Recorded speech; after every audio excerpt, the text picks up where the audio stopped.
ஒரு விவசாயி அவர் எப்படி கொல்லப்பட்டிருக்காரு அப்படின்னு பார்த்தீங்கன்னா, அந்த உள்ளூர் தயாரிப்பு துப்பாக்கி இருக்கு இல்லையா?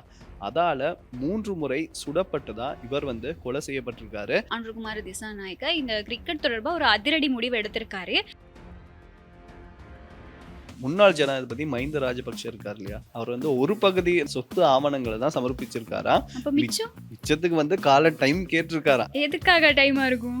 சமர்ப்பிக்கணும். தேடணும்ல. எது எங்கெங்க வாங்கி போட்டோம் அதெல்லாம் என் வாழ்க்கையில எங்க பரம்பரை தெரிஞ்சதெல்லாம் நேர்மை, கருமை, ஏர்மை. இந்த சீரியஸா பேசினதெல்லாம் தவிடு பொடியாக்குற மாரி ட்ரம்ப் இருக்கார் இல்லையா? அவர் வந்து ஒரு அறிக்கைய விட்டுட்டாரு. அவர் என்னன்னா, இந்த போர் நிறுத்தம் வந்து தொடரும், தொடரும், தொடரும். இது எங்க போய் முட்டிக்கிறேன்னு தெரியல. இவர் வந்து தெரிஞ்சு செய்றாரா? தெரியாம செய்றாரா? அவர் இருக்க பொசிஷன் என்ன பொசிஷன்? அந்த பொசிஷனுக்கு இவரெல்லாம் இப்படியெல்லாம் பண்ண முடியுமா? துர்கா லக்ஷ்மி வீடியோ கால் ஜோதிடம் எந்த பிரச்சனையாக இருந்தாலும் வீடியோ கால் மூலமாக சரி செய்யப்படும். அனைத்து பிரச்சனைகளுக்கும் 11 நாளில் தீர்வு. வணக்கம் கனுஷியா. வணக்கம். எப்படி இருக்கீங்க? நல்லா இருக்கேன் கனுஷியா. நீங்க எப்படி இருக்கீங்க? நானும் ரொம்ப நல்லா இருக்கேன். என்ன நடக்குது இன்னைக்கு? என்னென்ன செய்திகளோட நம்ம நிகழ்ச்சியில இணைந்து கொள்ள போறோம்? அண்மையில பார்த்தீங்கன்னா, மட்டக்களப்புல ஒரு பிரேதம் ஒண்ணு கண்டெடுக்கப்பட்டது. அது குறித்த தகவல்கள் வந்து இன்னைக்கு வெளியாகி இருக்கு. அத பத்தி பார்க்கலாம். ஓகே. அதே மாதிரி இப்போ இலங்கை கிரிக்கெட் கொஞ்ச நாளாவே பெரிய விமர்சனங்கள், கொஞ்ச நாளா இல்ல, கொஞ்சம் சில வருஷங்களாவே வந்து நிறைய விமர்சனங்களுக்கு உள்ளான ஒரு விஷயம் இலங்கையோட கிரிக்கெட் அப்படிங்கிறது. கிரிக்கெட்டா இருக்கட்டும், கிரிக்கெட் வீரர்களா இருக்கட்டும், நிறைய விமர்சனங்களுக்கு உட்படுத்தப்பட்டிருந்தாங்க. இப்போ அதுக்கு ஒரு தீர்வா எங்களுடைய அரசாங்கம் வந்து ஒரு விஷயத்த செஞ்சிருக்கதா தகவல்கள் வெளியாகி இருக்கு. அந்த விஷயம் சம்மந்தமாவும் நம்ம இன்னைக்கு நிகழ்ச்சியில பேசலாம். அதோட பார்த்தீங்கன்னா, கொழும்பு பெட்டா பகுதி இருக்கு இல்லையா? ம். அங்க வந்து ஒரு கடையில ஊழியர்கள் மோசடி நடவடிக்கையில ஈடுபட்டிருக்காங்க. அதையும் பார்க்கலாம். ஓகே. அதே மாதிரி மிக முக்கியமா இப்போ இலங்கைய தாண்டி தமிழகத்துல சூடு பிடிச்சிருக்கக்கூடிய தேர்தல் களம். இன்றைய நிலவரம் என்ன மாதிரி இருக்கு? யாரு தேர்தல்ல வெற்றி பெறுவா? அதுக்கான அதிக வாய்ப்புகள் யாருக்கு இருக்கு? அப்படிங்கிற விஷயத்தையும் நம்ம நிகழ்ச்சியில இன்னைக்கு பகிர்ந்து கொள்ளலாம். மிக முக்கியமா உலக நிலவரம் எப்படி இருக்கு? அமெரிக்காவுக்கும், ஈரானுக்கும் இடையில இப்ப என்ன போர் நிறுத்தம் வருமா? இல்லையா? அப்படிங்கிறத பத்தியும் நம்ம நிகழ்ச்சியில இன்னைக்கு நிச்சயமா பேசலாம். முதலாவதா என்ன சம்பவம் அப்படின்னு பார்த்தீங்கன்னா, மட்டக்களப்பு களுவாஞ்சிக்குடி பகுதியில ஒரு மிளகாய் தோட்டத்துல இருந்து அண்மையில வந்து ஒரு சடலம் ஒன்று கண்டெடுக்கப்பட்டது. அதாவது ஞாயிற்றுக்கிழமை 19ஆம் தேதி தான் அந்த சடலம் வந்து கண்டெடுக்கப்பட்டது. அப்போ அந்த சடலம் குறித்து நிறைய சந்தேகங்கள் வந்து இருந்துச்சு. சரியா? அதுக்கப்புறமா இந்த சடலத்த வந்து பிரேத பரிசோதனை செஞ்சாங்க 21ஆம் தேதி. அப்பதான் சில விஷயங்கள் வந்து தெரிய வந்திருக்கு. இது என்ன விஷயம் அப்படின்னு பார்த்தீங்கன்னா, அவர் வந்து ஒரு விவசாயி. அவர் எப்படி கொல்லப்பட்டிருக்காரு அப்படின்னு பார்த்தீங்கன்னா, அந்த உள்ளூர் தயாரிப்பு துப்பாக்கி இருக்கு இல்லையா? அதால 3 முறை சுடப்பட்டு தான் இவர் வந்து கொலை செய்யப்பட்டிருக்காரு. ஆனா இதுக்கு என்ன காரணம்? இவர் ஏன் கொலை செய்யப்பட்டாரு? அப்படின்ற டீட்டெயில்ஸ் வந்து இதுவரைக்கும் தெரியல. இப்போ வரைக்குமே இவர் இப்படிதான் கொலை செய்யப்பட்டிருக்காரு அப்படின்ற தகவல்கள் தான் நமக்கு கிடைச்சிருக்கு. ஸோ பொறுத்திருந்து பார்க்கலாம். இப்போ அண்மையில பார்த்தீங்கன்னா, மட்டக்களப்புல வந்து நிறைய சம்பவங்கள் வந்து நடந்திருக்கு. அதுல இப்ப ரீசென்ட்டா நடந்த சம்பவமா இந்த சம்பவம் இருக்கு. ஓகே. இதே மாதிரி இப்ப மட்டக்களப்பு அப்படிங்கிறத தாண்டி இலங்கையில முக்கியமா தெற்குல நிறைய கொலை சம்பவங்கள் வந்து அண்மை தினங்களாவே பதிவாகிட்டு வந்திருந்தது. அதே மாதிரி நம்ம பார்த்திருந்தோம் இல்லையா? அந்த ஒரு வீட்டோட உரிமையாளரே வீட்ல இருந்த 2 பேர வந்து தீ வச்சு கொளுத்தி அவங்க வந்து உயிரிழந்திருந்த சம்பவமும் கூட பதிவாகி இருந்தது. இந்த மாதிரி நிறைய கொள்ளை குற்றச்செயல்கள் வந்து பதிவாகிட்டே இருக்கு. முக்கியமா இலங்கையோட தெற்கு பகுதிகள்ல. இப்போ மட்டக்களப்புலயும் கூட நீங்க சொன்ன மாதிரி மட்டக்களப்புல கொஞ்ச நாளாவே வந்து இந்த வன்முறை சம்பவங்கள் அதிகமாவே தான் இருக்கு. நாங்க கொஞ்ச நாளாவே தொடர்ந்து பார்த்துக்கிட்டு இருக்கோம். அதே மாதிரி இப்போ மட்டக்களப்புல வந்து கிட்டத்தட்ட 6 கொலைகள் இந்த கொஞ்ச நாள்ல பதிவாகி இருக்கதாகவும் ஒரு தகவல் வந்து வெளியாகி இருக்கிறதுனால, போலீசார் இது தொடர்பா விசாரணைகள தீவிரப்படுத்திட்டு தான் இருக்காங்க. ஆனாலுமே வந்து இந்த குற்ற சம்பவங்கள் வந்து குறையணும் அப்படிங்கிறது தான் எல்லாரோட கோரிக்கையாவும் இருக்கு. ஏன்னா, மக்கள் வந்து வெளியில நடமாடுறதுக்கு, எல்லாரோடையும் பழகுறதுக்கு ரொம்ப பயந்து பயந்து பழக வேண்டிய ஒரு சூழ்நிலை இதனால இப்போ உருவாகி இருக்கு. இது வந்து ஒரு பாரதூரமான ஒரு பிரச்சனையாவும் மாறி இருக்கு. பாதுகாப்பு எங்க? அப்படிங்கிற மாதிரி கேள்விகளையும் எழுப்பியிருக்கு. இந்த மாதிரியான பின்னணியில இலங்கை கிரிக்கெட் அப்படிங்கிறது வந்து பல விமர்சனங்களுக்கு உள்ளாகிட்டு இருந்தது. கொஞ்ச நாளாவே நான் முதல்ல சொன்ன மாதிரி. விமர்சனங்கள தாண்டி அதுக்கு முந்தைய காலப்பகுதியில இலங்கையோட கிரிக்கெட் அப்படிங்கிறது வந்து உலகளாவிய ரீதியில பேசப்பட்ட ஒரு விஷயம். அது எல்லாருக்குமே தெரியும். ஏன்னா, அந்த மாதிரியான ஒரு டீம் இருந்தது. அதுக்கு ஏற்ற மாதிரியான பயிற்சியாளர்கள் இருந்தாங்க. நல்லா விளையாடக்கூடிய ஒரு பெரிய பங்கு எங்களுடைய நாட்டுக்கு வகிச்சிருந்தாங்க எங்களுடைய இலங்கை கிரிக்கெட் அணி. அதே மாதிரி தலைவர்கள் கூட இருந்தாங்க. அந்த கிரிக்கெட் டீம வந்து கொண்டு போணும் அப்படின்றதுக்காக இரவு பகலா உழைத்த தலைவர்கள் கூட இருக்காங்க. ஸோ ம். அந்த மாதிரி இருக்கும்போது தான் இந்த மாதிரியான தகவல் ஒண்ணு வெளியாகியிருக்கு. ஆமா. அதாவது என்ன தகவல் அப்டின்னா, எங்களுடைய நாட்டு ஜனாதிபதி அன்ருகுமார் திசாநாயக்க இந்த கிரிக்கெட் தொடர்பா ஒரு அதிரடி முடிவு எடுத்திருக்காரு. அப்படிங்கிற ஒரு தகவல் வெளியாகியிருக்கு. என்ன அப்டின்னா, இலங்கை கிரிக்கெட்டோட நிர்வாக தலைவர் ஷம்மி சில்வா உடனடியா ராஜினாமா செய்யணும். அவருடைய பதவியிலிருந்து வந்து ராஜினாமா செய்யணும் அப்படிங்கிற ஒரு உத்தரவு அவருக்கு பிறப்பிக்கப்பட்டிருக்கதாகவும், அதுக்கு வந்து அவரு 1 வீக் டைம் தாங்க அப்படின்னு சொல்லி ஒரு கால அவகாசம் கேட்டிருக்கதாகவும் இப்போ வந்து ஒரு தகவல் வெளியாகி இருக்கு. என்ன அப்படின்னு சொன்னா, இந்த ஷம்மி சில்வா அப்படிங்கிற இந்த நபர் வந்து கிட்டத்தட்ட 8 வருஷமா இந்த பதவியில இருக்காரு. இந்த பதவியில இருக்கக்கூடிய இந்த நாட்கள்ல, இந்த காலப்பகுதியில வந்து அவர் வந்து அவரோட அதிகாரத்த வந்து துஷ்பிரயோகம் பண்ணியிருக்கதாகவும், மத்தது வந்து இந்த அரசியல் ஆதரவுகள்னால தான் அவர் இந்த பதவியில இருந்ததாகவும், நிறைய நிதி முறைகேடுகள் நடந்திருக்கதாகவும் பல குற்றச்சாட்டுகள் இவர் மேல எழுப்பப்பட்டிருக்கு, முன்வைக்கப்பட்டிருக்கு. அதே மாதிரி இந்த எங்களுடைய இலங்கை கிரிக்கெட் அணியில இருக்கக்கூடிய வீரர்களுமே கூட இவர வந்து ராஜினாமா பண்ணணும், இவர பதவி விலக்கியே ஆகணும் அப்படின்னு சொல்லி பல முறைப்பாடுகள முன்வச்சிருக்கதாகவும், அதோட ஒரு விளைவா தான் ஜனாதிபதி மூலமா இந்த ஒரு அதிரடி முடிவு எடுக்கப்பட்டிருக்கதா தான் இப்ப தகவல்கள் வெளியாகிட்டு இருக்கு. அது மட்டும் இல்லாம, இப்போ இருக்கக்கூடிய அமைச்சரவை இருக்கு இல்லையா? இந்த அமைச்சரவையோட ஒரு முக்கியமான ஒரு அமைச்சர் தான் இந்த விஷயத்த வந்து கிரிக்கெட் சபைக்கு வலியுறுத்தி இந்த நடவடிக்கையை எடுக்க வச்சிருக்கதாகவும் இப்போ பல தகவல்கள் வெளியாகி இருக்கு. எப்படி இருந்தாலுமே கூட இவர் வந்து ஒரு 1 வீக் டைம் கேட்டிருக்காரு தன்னோட ராஜினாமாவை வந்து முன்வைக்கிறதுக்காக. இந்த 1 வீக்குக்குள்ள இவர் பதவி விலகிருவாரு அப்படின்னு தான் சொல்லப்படுது. எல்லாருக்குமே தெரியும் இலங்கை கிரிக்கெட் வந்து இப்போ எந்த நிலைமையில இருக்கு, அதுக்கான காரணம் என்ன அப்படின்னு சொல்லி இப்போ கொஞ்ச நாட்களாவே, ஏன்னா அவங்க வந்து தொடர்ச்சியா நிறைய தோல்விகள தழுவிக்கிட்டு இருந்தாங்க. அது மட்டும் இல்லாம, ஒழுங்கா வந்து ஒற்றுமையா விளையாடாத மாதிரி தெரிய வந்தது. இலங்கை கிரிக்கெட்டோட ரசிகர்களுமே கூட ரொம்ப டிசப்பாயிண்ட் ஆகுற மாதிரியான பல சூழ்நிலைகளுக்கு தள்ளப்பட்டாங்க. இந்த மாதிரியான பின்னணியில நாம பார்த்திருப்போம். கொஞ்ச நாட்களுக்கு முன்னாடியும் கூட கிரிக்கெட் தொடர்பா வந்து பல போராட்டங்களும் வீதிக்கு இறங்கி பலர் போராடி இருந்தாங்க. நிர்வாகம் வந்து பதவி விலகணும், ஒரு மாற்றம் வேணும், இதுக்கு வந்து அரசாங்கம் கவனம் செலுத்தணும் அப்படின்னு சொல்லி பலரும் பல குற்றச்சாட்டுக்கள முன் வச்சிருந்தது பார்க்கக்கூடியதா இருந்தது. இதுக்கெல்லாம் காரணம் வந்து இந்த தொடர் தோல்விகள் தான். யாரையுமே கிரிக்கெட் ரசிகர்கள வந்து ஒரு திருப்திப்படுத்தக்கூடிய மாதிரியான ஒரு விளையாட்ட, ஒரு வெற்றிய எங்களுடைய அணி குடுத்திருக்கல. இது இப்படிப்பட்ட அணி கிடையாது. நல்லா விளையாடக்கூடிய ஒரு அணி இப்படியான டிசப்பாயின்ட்மெண்ட்ஸ குடுக்கிறதுனால தான் இந்த போராட்டங்கள் எல்லாமே முன்னெடுக்கப்பட்டது. இப்போ அதுக்கான ஒரு தீர்வா தான் இந்த விஷயம் கொண்டு வரப்பட்டிருக்கு. ஆக மொத்தத்துல பாத்தீங்கன்னா, இலங்கை ரசிகர்களுடைய எதிர்பார்ப்பும் அப்படியா தான் இருந்துச்சு. ஆமா, அரசாங்கம் எப்படியாவது இதுல வந்து நுழைஞ்சு, ஆமா. இதுக்கு வந்து ஒரு தீர்மானம் எடுக்கணும் அப்படின்னு ம், அவங்களும் ம், ஆசைப்பட்டாங்க. ம். இந்த தகவல்கள பார்க்கும்போது, ஜனாதிபதியே வந்து இப்படி செய்யும்போது, அவர் இந்த விஷயத்துல தீவிரமா இறங்கியிருக்காரு அப்படின்னு நம்ம வந்து எடுத்துக்கொள்ளலாம். ஆமா. இது இது வந்து ஒரு பெரிய ஒரு முன்னேற்றமான ஒரு நடவடிக்கையா தான் பார்க்கப்படுது. இதுக்கப்புறமாவது இலங்கை கிரிக்கெட் வந்து ஓகேவா போகுமா? இல்லாட்டி பழைய மாதிரி இன்னும் நல்ல சிறந்த ஒரு அணியா வந்து கொண்டு வரப்படணும் அப்படிங்கிறது தான் எல்லாரோட பிரார்த்தனையும் கூட. இப்போ அரசாங்கம் இதுல இன்வால்வ் ஆகியிருக்கிறது வந்து இலங்கை கிரிக்கெட் ரசிகர்களுக்கு ஒரு பெரிய ஒரு நிம்மதியா இருக்கு அப்படின்னு தான் சொல்லணும். அப்பாடா! இதோட நம்ம டீம் வந்து பழைய நிலைமைக்கு வந்துரும் ம். அப்படின்னு ஒரு எதிர்பார்ப்பு இருக்கு. எதிர்பார்ப்பு. பார்ப்போம். எதிர்பாராததை எதிர்பாருங்கள் ஆமா. அப்படின்னு சொல்லலாம். இந்த மாதிரியான ஒரு சம்பவம் நடக்கிற பட்சத்துல, இப்ப இந்த பெட்டா இருக்கு இல்லையா? கொழும்புல வந்து பெட்டா அப்படின்றது வந்து ரொம்ப ஃபேமஸான ஏரியா. எதுக்கு அப்படின்னு பார்த்தீங்கன்னா, இந்த ஷாப்பிங்க்கு. ம். இப்படியான ஒரு ட்ரெஸ் கடையில வந்து ஒரு மோசடி ஒண்ணு நடந்திருக்கு. இந்த லக்கி பாஸ்கர் படம் பார்த்திருக்கீங்களா? அதே மாதிரியான ஒரு சம்பவம் தான் நடந்திருக்கு. இது என்ன சம்பவம் அப்படின்னு பார்த்தீங்கன்னா, ஒரு ட்ரெஸ் கடை இருந்திருக்கு.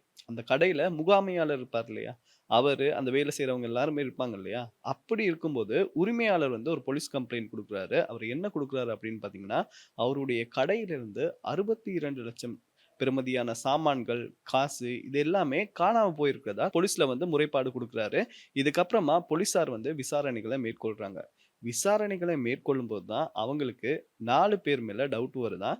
இதுல வந்து 3 பேர் அந்த கடையில வேலை செய்றவங்க. அண்ட் ஒருத்தர் யாரு அப்படின்னு பார்த்தீங்கன்னா, அந்த முகாமையாளர்.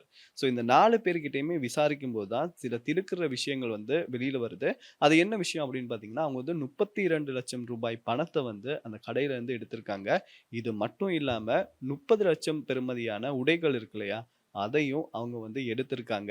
இந்த முகாமையாளர் கிட்ட விசாரிக்கும்போது, அவர் வந்து மட்டக்குழி பகுதியில தான் இருந்திருக்காராம். அவருடைய வீட்ல இருந்து அந்த பணம் பெறப்பட்டிருப்பதாகவும் தகவல்கள் வந்து வெளியாகியிருக்கு.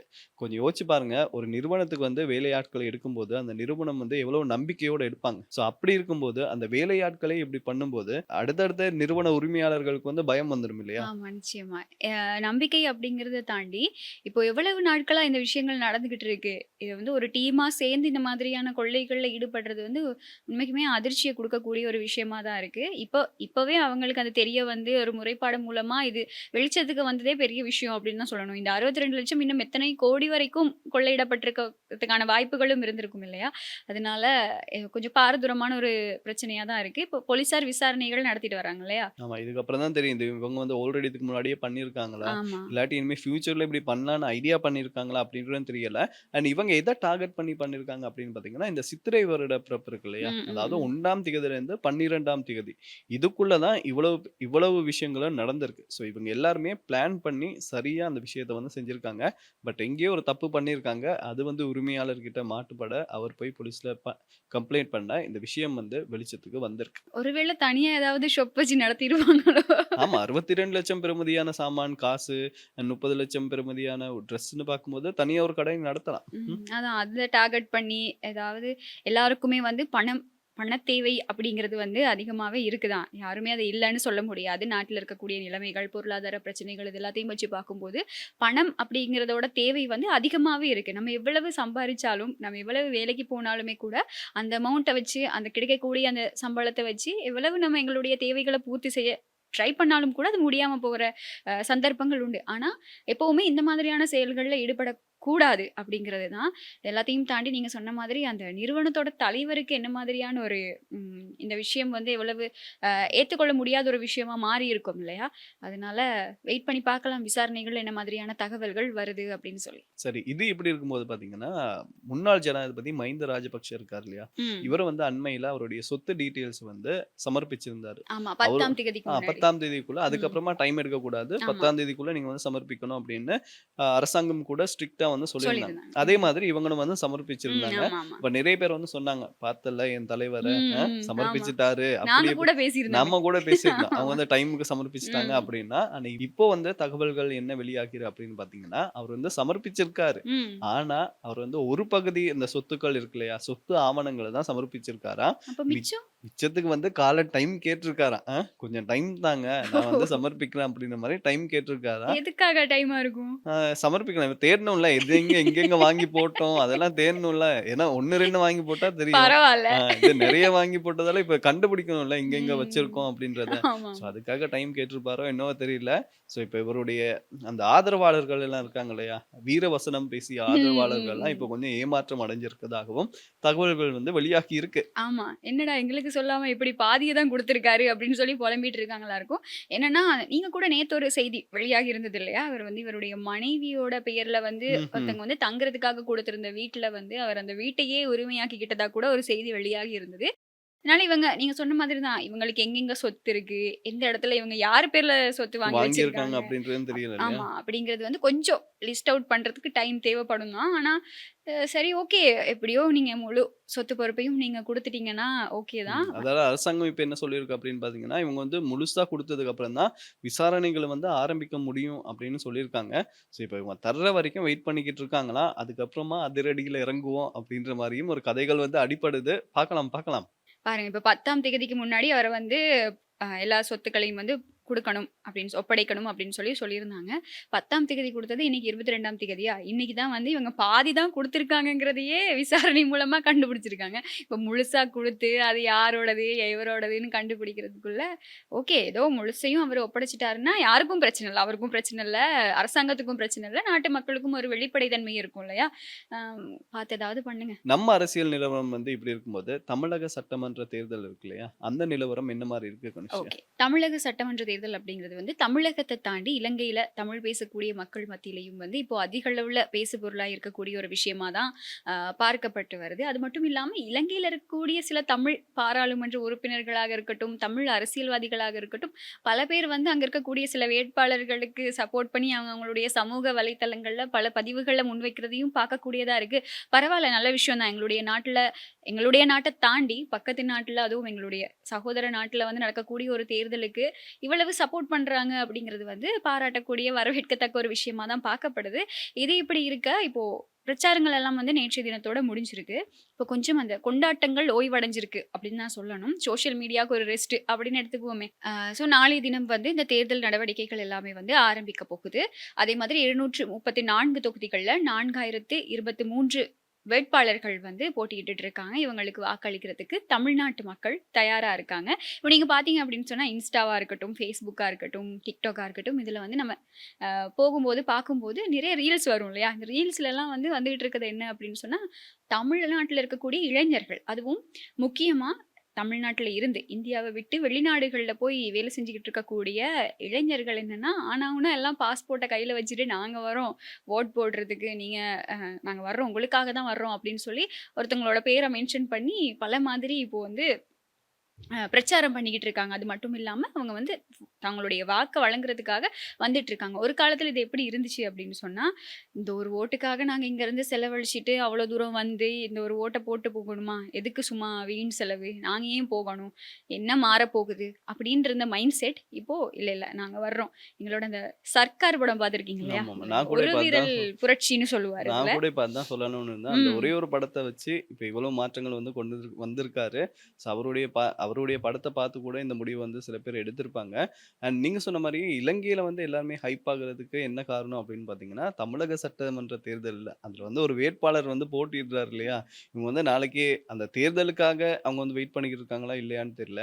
இவர் ஜெயிப்பாரா? இல்லையா? அப்படின்ற ஹைப் தான் இலங்கையில இருக்க அவருடைய ரசிகர்களுக்கு வந்து ஒரு ஹைப்பா இருக்கு. ஸோ அந்த ஹைப் தான் இப்ப இலங்கையில வந்து தெரிஞ்சுக்கிட்டு இருக்கு. இதுல என்ன ஸ்பெஷல் அப்படின்னு பார்த்தீங்கன்னா, என்னுடைய ஃப்ரெண்ட் ஒருத்தர் இருக்காரு. அவரு இலங்கையில தான் இருக்காரு. இன்னைக்கு காலைல அவருடைய ஸ்டேட்டஸ் வந்து ஓப்பன் பண்ணி பார்க்குறேன். அந்த தமிழக வெற்றிக் கழகம் அந்த இது இருக்கு இல்லையா? துண்டெல்லாம் போட்டு ஏஐல கிரியேட் பண்ணியிருக்காரு. இப்ப நான் யோசிச்சேன், "தம்பி நீ இங்க தானே தம்பி இருக்க. அங்க இருக்கிற எலக்ஷனுக்கு ஏன் தம்பி நீ ஸ்டேட்டஸ் போடுற?" அப்படின்ற அவங்களுக்கு மாரி பேர் தான். தான் வெர்ச்சுவல் வாரியர்ஸ். அதான் அப்படின்ற மாரி இப்ப வந்து இப்ப இறங்கிட்டாங்க. சோ இது எங்க ம். போய் முடிய போகுதுன்னு தெரியல. ம். பார்ப்போம். ஆமா. மே 4ஆம் தேதி வந்து ரிசல்ட்ஸ் வரப்போகுது. அ தமிழக வெற்றிக் கழக தலைவர் விஜயா இருக்கட்டும், அவருடைய தொண்டர்களாக இருக்கட்டும், அதை தாண்டி மத்த கட்சிகளும் கூட அவங்க வந்து முதலமைச்சரா அவங்களால பதவி வகிக்க முடியும். இதுதான் நடக்கும். இந்த மாற்றம் தான் வரும் அப்படிங்கிற விஷயத்துல ரொம்ப ஸ்ட்ராங்கா, கான்ஃபிடென்ட்டா இருக்காங்க அப்படிங்கிறது தான் தெரிய வருது. அவங்களுடைய பேச்சுக்களா இருக்கட்டும், அவங்களுடைய நடத்தைகளா இருக்கட்டும், இதெல்லாம் பார்க்கும்போது ஒரு ஓவர் கான்ஃபிடன்ஸ்ல சில பேர் இருக்கிற மாதிரியும் தெரியுது. எது எப்படி இருந்தாலுமே கூட 4 முனை போட்டி அப்படின்னு தான் இத வந்து அடையாளப்படுத்துறாங்க.